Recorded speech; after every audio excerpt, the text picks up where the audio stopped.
warahmatullahi wabarakatuh. Perkenalkan, saya Widi Arisandi dari SD Negeri 05 Kuta. Di samping kanan saya ada Waldina Zulfa dari SD Negeri Kecepit. dan di sebelah kiri saya ada Suciati Murni dari SMP Negeri 2 Randu Dongkal. Di sini kami akan mempraktikkan coaching dalam supervisi akademik untuk tugas demonstrasi kontekstual pada modul 2.3. Selamat menyaksikan.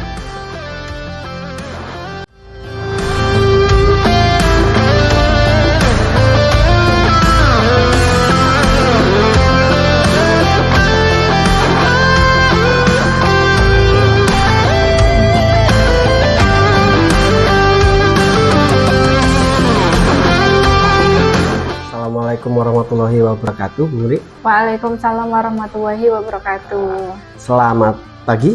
Pagi Pak Widi. Alhamdulillah. Bagaimana kabar hari ini? Alhamdulillah sehat dan sangat luar biasa. Siap. Bagaimana dengan Pak Widi? Alhamdulillah, semangat sekali hari ini. Alhamdulillah.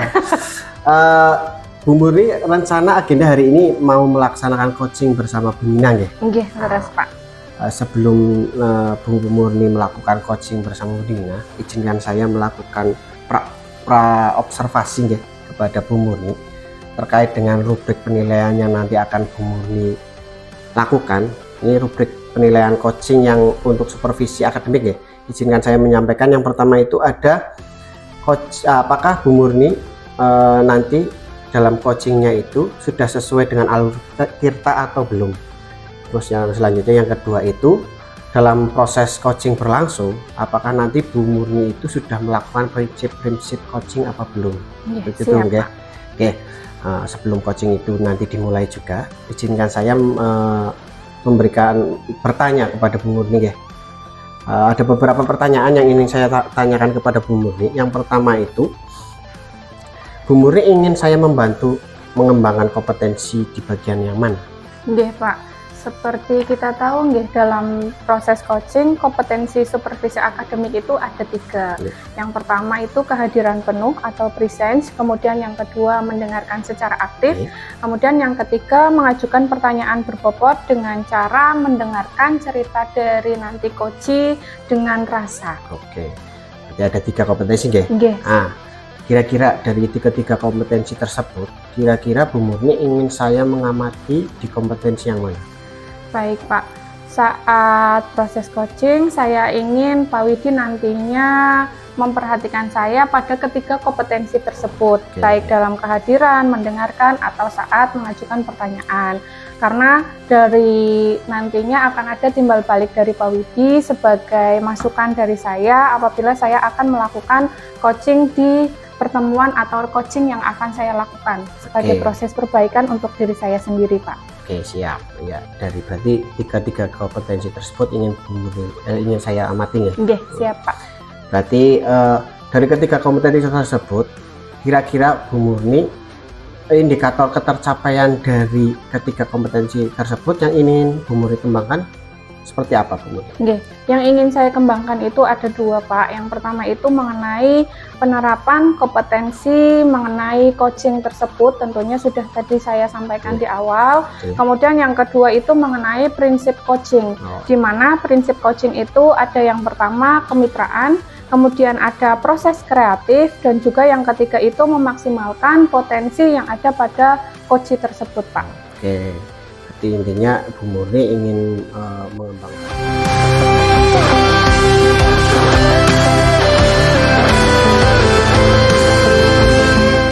Assalamualaikum Bu Nina.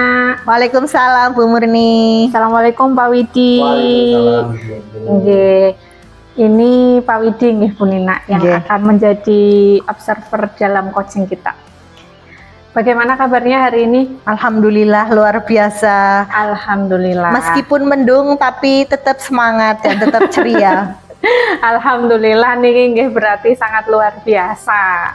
Gimana kabarnya Bu Murni? Alhamdulillah saya juga baik, sehat dan luar biasa juga. Gimana Pak Widi? Alhamdulillah, Bu. Wah, Sehat. syukur alhamdulillah ya. Nggih, begini Bu Nina, kemarin kan kita ketemu di saat Toka 3 nggih. Saya memperhatikan Bu Nina itu sepertinya sedikit murung kayaknya ada masalah, betul apa tidak ini? Terima kasih sekali loh Bu Murni sudah begitu perhatian ya. Ketika saya murung kok bisa tahu gitu Bu. Karena kita teman ini biasa bersama, jadi saya tahu. Memang betul Bu, ada permasalahan yang saya hadapi yaitu di sekolah gitu ya. Khususnya di kelas saya, kelas 5. Oh, ada permasalahan, berarti sesuai ini seperti yang saya lihat nggih Bu Nina. Kalau boleh tahu dan kita sharing di sini, permasalahan yang seperti apa sih yang Bu Nina ada di unek-unek atau ada di benaknya Bu Nina? Jadi permasalahan di sekolah saya terutama di kelas 5 itu motivasi belajarnya anak itu kurang Bu. Jadi efek pandemi yang sudah begitu lama tapi masih ada di anak loh Bu. Jadi pandemi itu sudah berlangsung beberapa tahun tapi si anak itu motivasi belajarnya itu masih rendah. Jadi untuk kalau disuruh pembelajaran itu kalau nulis lama capek, ngeluh, apa-apa katanya kelamaan. Jadi yang mereka pikirkan tuh kapan istirahatnya. Mereka itu berasa nggak nyaman di kelas. Sebagai guru kan saya merasa kayak beban ya, kayak merasa kok saya menjadi guru itu kok kurang baik. Kenapa? Karena anak di dalam pembelajaran itu kok tidak nyaman, sehingga itu menjadi apa namanya ya, menjadi saya sebuah masalah yang bikin saya beberapa hari ini terlihat murung seperti itu Bu. Nggih. Berdasarkan yang Bu Nina ungkapkan tadi, anak itu terlihat murung ketika mengikuti pembelajaran yang Bu Nina lakukan, nggih. Apakah Bu Nina sudah menelusuri penyebab anak itu murung atau malas atau tidak bersemangat di pelajarannya Bu Nina? Iya, karena anak itu kan ada beberapa yang seperti itu, otomatis saya panggil, saya ngobrol dengan mereka, apa sih yang mereka hadapi, kenapa kalau di kelas itu kenapa malas, kenapa motivasi untuk belajarnya rendah, kenapa nggak semangat. Ternyata setelah saya telusuri mereka memang terbiasa belajar dengan kondisi yang cepat gitu ya, nggak bisa fokus terlalu lama. Dan setelah saya juga melakukan refleksi diri, kayaknya saya itu kurang menggunakan media yang beragam Bu. Mungkin saya sebagai guru lebih sering menggunakan metode-metode lama seperti ceramah, diskusi, demonstrasi, tapi tidak menggunakan media dan metode yang sekarang lagi booming itu, seperti itu, media yang lebih digital, yang lebih bervariatif, yang membuat anak-anak itu menjadi happy gitu, seperti itu Bu. Nggih. Kalau begitu berarti proses pembelajaran ideal yang di kelas yang seperti apa sih yang Bu Nina itu harapkan? Di kelas saya ingin pembelajaran yang utamanya berpihak pada murid. Berarti di situ saya mengutamakan murid, anak itu senang, anak itu bahagia ya, nyaman di kelas, tidak merasa beban. Jadi ketika mereka berangkat sekolah, mereka senang, dalam pembelajaran pun senang, ketika pulang pun mereka juga senang. Sebagai guru juga kewajiban saya adalah salah satunya memberi mereka materi, juga tersampaikan dengan baik, sehingga kegiatan pembelajaran itu antara guru dan anak itu sama-sama menyenangkan, terjadi komunikasi yang aktif, kolaborasi, intinya pembelajaran yang menyenangkan dan berpihak pada murid, seperti itu. Nggih. Kalau begitu menurut Bu Nina untuk membangun pembelajaran yang menyenangkan, yang berpihak pada murid, itu apa sih rencananya Bu Nina yang akan Bu Nina itu lakukan? Ya, karena saya sudah mengalami hal tersebut ya, karena anak malas, anak kurang bersemangat, saya nanti akan merubah pembelajaran yang saya lakukan, merubahnya dalam hal apa? Dalam metode dan media. Sehingga media yang saya gunakan media yang saat ini sedang digemari oleh anak-anak, yaitu media digital. Karena saya juga pernah ya, itu 1-2 kali saya mencoba menggunakan media digital dengan menggunakan laptop atau Chromebook. Di kelas saya bagi Chromebook itu ke anak ya, satu Chromebook itu untuk 2 anak, satu meja satu gitu. Nah pada saat itu kan pembelajaran yang saya lakukan adalah pembelajaran tentang kebudayaan di Indonesia nggih. Biasanya ketika saya belum menggunakan Chromebook kan saya menjelaskan misalnya tentang kebudayaan daerah Bali gitu. Misalnya ketika orang meninggal itu dibakar nggih, ngaben gitu. Biasanya kan anak hanya mendengarkan saja tanpa melihat yang namanya ngaben itu seperti apa, karena memang kita kan orang Jawa jadi benar-benar tidak paham gitu.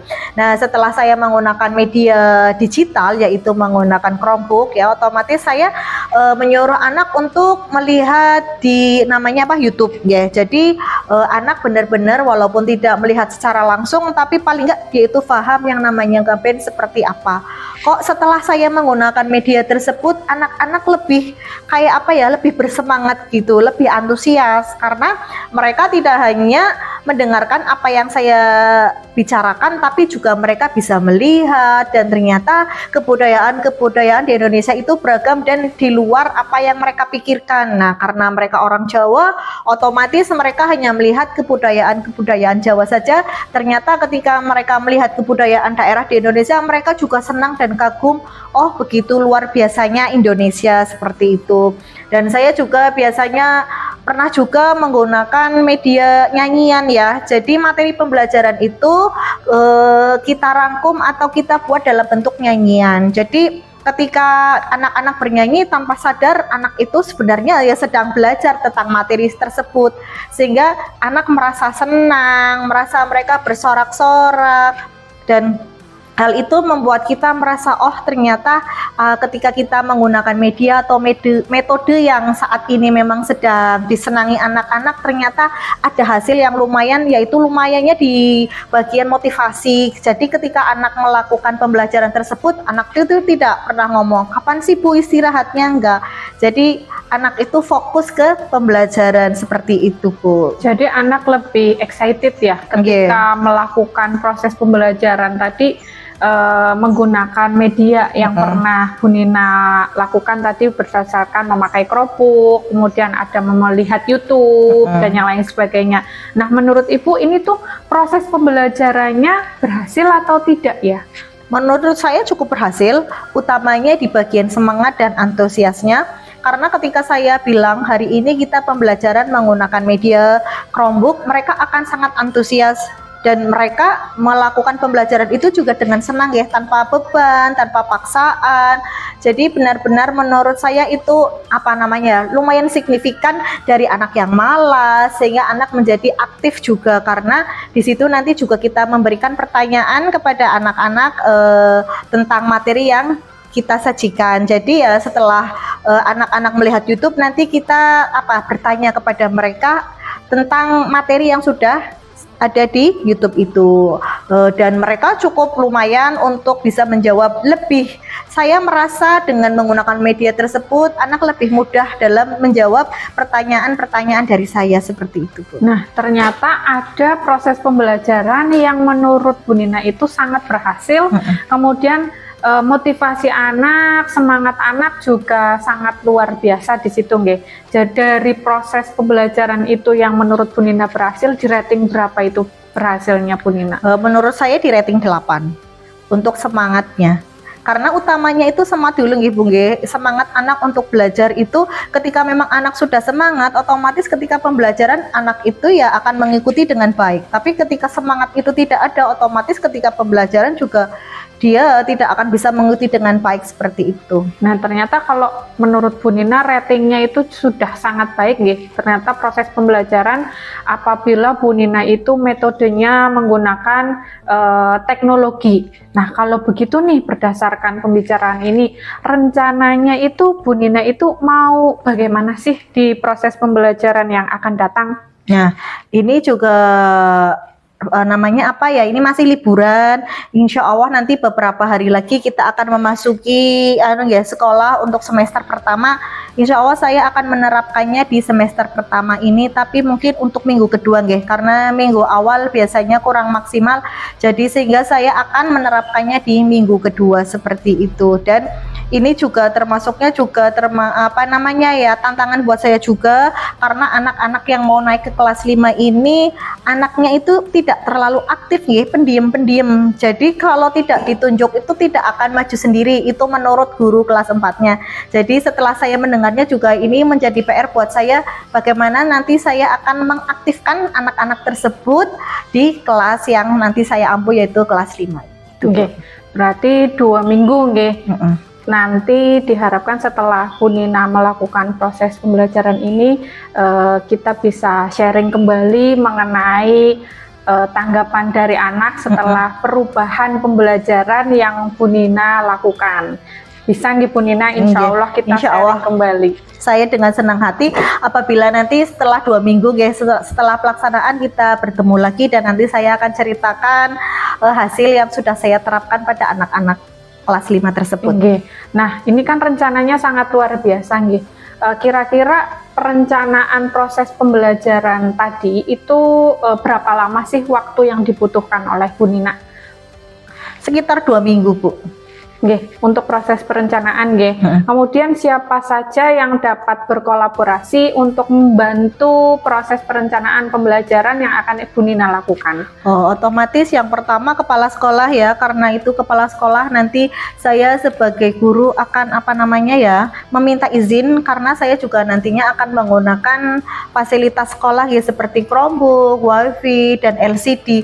Otomatis saya nanti akan berbicara dengan KS, berkonsultasi dan meminta izin untuk menggunakan fasilitas sekolah. Saya juga akan berkolaborasi dengan guru sejawat, murid, termasuk juga orang tua. Nanti saya juga akan memberi pengertian kepada orang tua apabila nanti anaknya membutuhkan HP untuk mengerjakan tugas, agar orang tua itu memberikan izin ya. Karena zaman sekarang juga memang kita tidak bisa menghindar sama yang namanya teknologi. Jadi agar orang tua paham bahwa HP itu tidak harus buat main buat game untuk anak, tapi juga bisa untuk menyelesaikan tugas-tugas dari anak tersebut, seperti itu.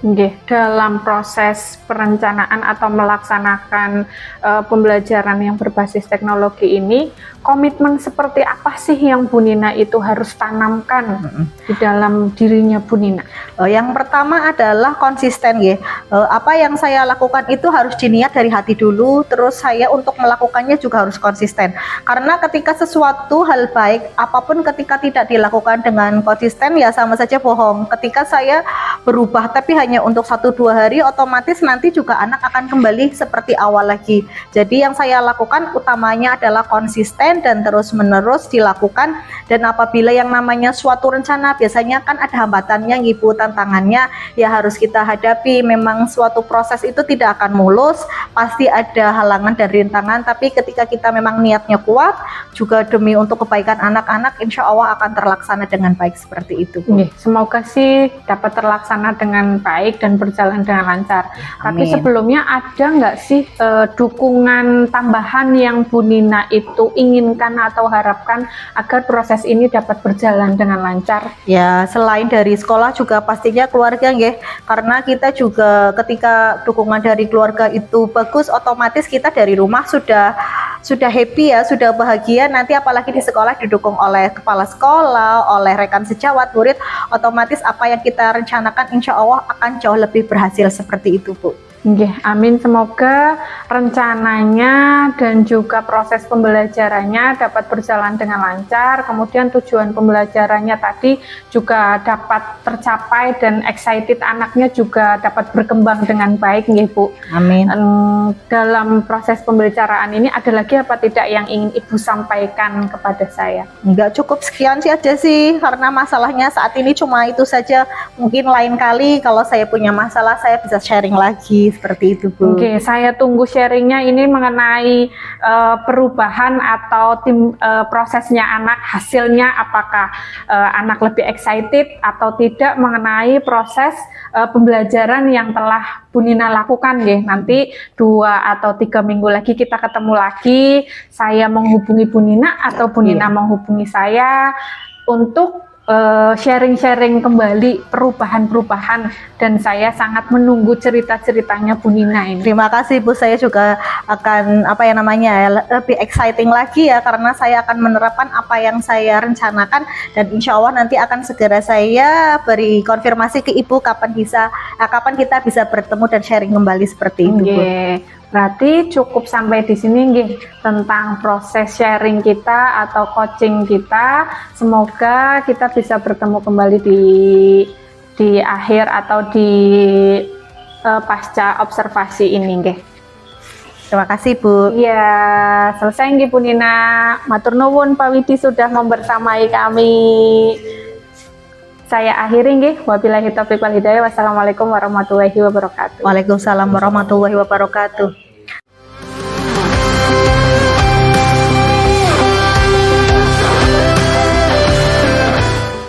Alhamdulillah Bu Murni sudah melaksanakan coaching bersama Bu Nina tadi. Saya ingin bertanya dong tentang hasil dari coaching tadi bersama Bu Nina.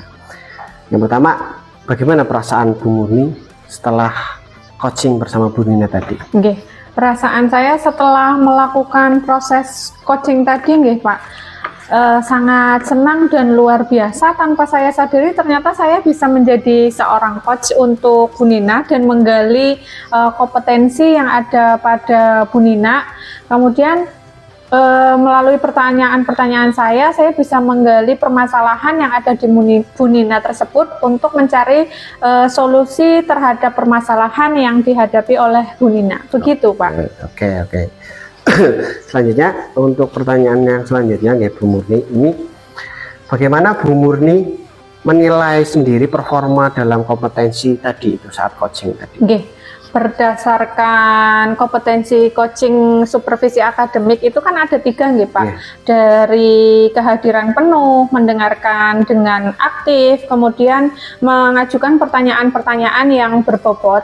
Nah, dari kompetensi ini saya sudah bisa menerapkan dengan baik dan melalui dengan baik kompetensi-kompetensi yang sudah ada pada coaching tersebut, sehingga proses coaching berjalan dengan nyaman, berjalan dengan lancar, serta dapat menggali potensi yang ada pada Bu Nina dan mencari solusi bersama. Oke, berarti menurut Bu Murni tadi, Bu Murni sudah menerapkan ketiga kompetensi inti dari coaching tersebut ya. Nggih, Pak. Selanjutnya, menurut Bu Murni nih, apa sih yang membuat Bu Murni menilai demikian? Nggih. Saya menilai seperti ini nggih, karena tadi dalam proses coaching tersebut saya sudah melakukan kompetensi coaching, kemudian saya juga sudah menerapkan alur tirta dengan baik melalui pertanyaan-pertanyaan yang saya ajukan kepada Bu Nina. Kemudian juga bisa menemukan permasalahan menemukan solusi berdasarkan permasalahan yang dihadapi oleh Bu Nina. Begitu Pak. Oke. Berarti sudah menemukan ya hasil dan solusi dari permasalahan yang Bu Nina hadapi. Nah, selanjutnya nih, kalau boleh saya menyampaikan hasil pengamatan saya tadi saya juga sudah sempat mengamati proses jalannya coaching Bu Murni. Jadi dari kompetensi inti dan prinsip coaching yang tadi saya amati dari Bu Murni sudah melampaui atau sudah standar yang Ibu Murni inginkan sudah tercapai menurut saya. Dari kehadiran penuh, berarti dari awal sampai akhir coaching sudah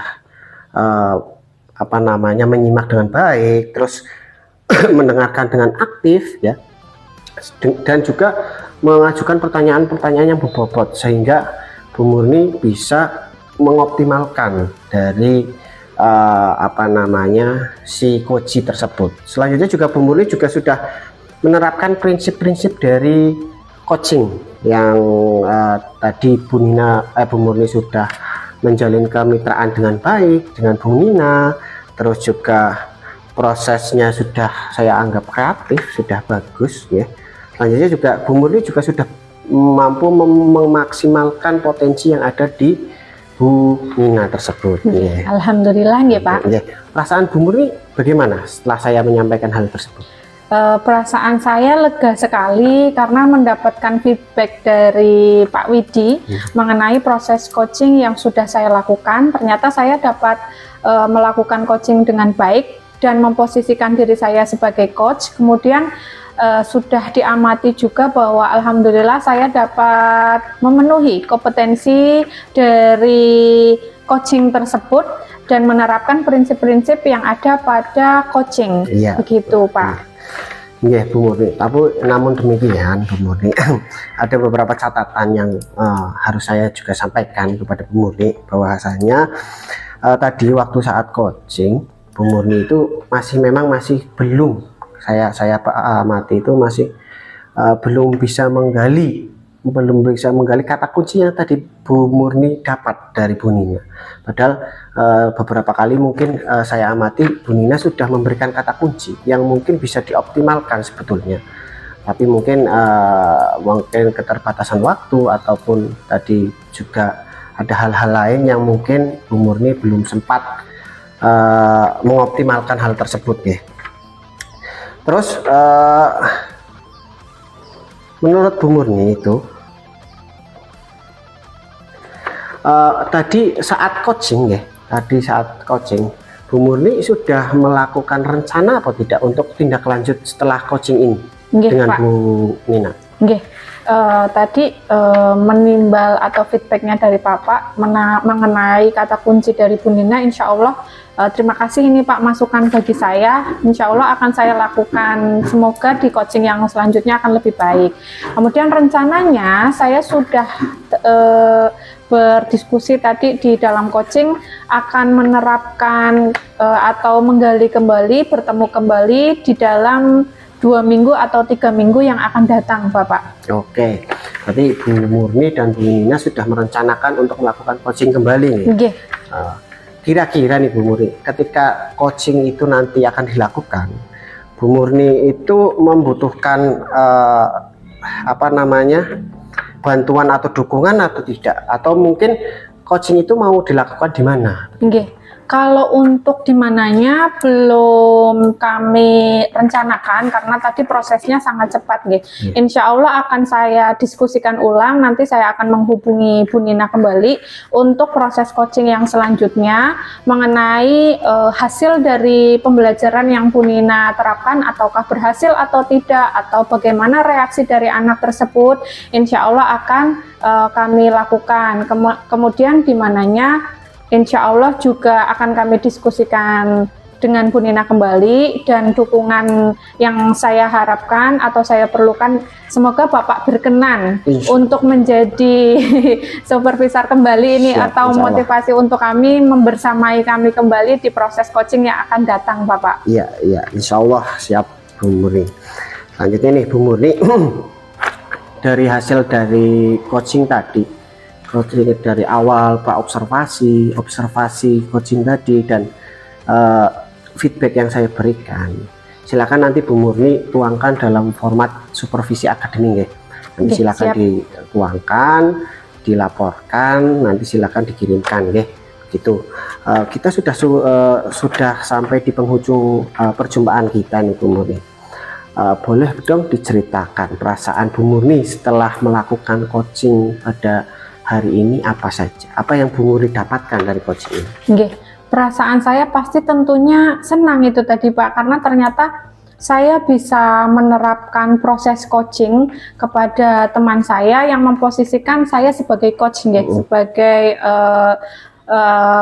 pemimpin untuk mengarahkan atau mencari solusi dari teman saya sendiri. Kemudian proses coaching ini insya Allah akan saya berusaha terapkan selain kepada Bu Nina juga di kehidupan saya sehari-hari untuk menggali potensi-potensi yang ada pada teman saya. Begitu Bapak. Oke, selamat nih Bu Murni sudah menerapkan coaching, sudah berlatih coaching dan lakukan coaching dengan baik, sangat baik. Mungkin cukup sekian yang saya bisa sampaikan. Semoga ini bisa kita ambil pelajaran dari proses kegiatan kita pada hari ini. saya akhiri ya Bu Murni, karena mungkin sudah waktunya sudah sore. Apabila saya dalam penyampaian ataupun memberikan masukan masih kurang tepat, mohon dimaafkan. Saya akhiri, wabillahi taufiq wal hidayah. Wassalamualaikum warahmatullahi wabarakatuh. Waalaikumsalam warahmatullahi wabarakatuh. Terima kasih Bapak. Sami-sami.